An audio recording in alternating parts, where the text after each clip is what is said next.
Go, Ate Cheche. Mimi! Ate Che, kung hindi na kami bigyan ng invitation, okay lang. Kasi, wala na tayo sa stage na hindi ako niyong niya, napakano niya. Wala tayong ganun. Okay. Yun ang, ano nila eh, intimate wedding nga lang daw sa Kabi. Baga, limitado lang ang gusto nila papuntahin. Kung hindi kami mimitan, okay lang yun.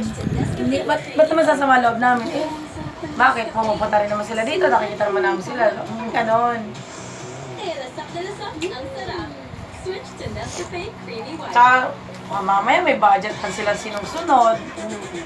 Tapos, kaya, mag-asalo ko to sa sinabi niyo na may pera. Kasi pag umariya ka, ariya ka. Pero wag kayo magkwento na ang babae. Lola, tingnan mo! Ayun nga mo. Tingnan mo ginagawa ni Mimi! Expectation mo na sinasabing mayaman na pera. Si Mimi andun sa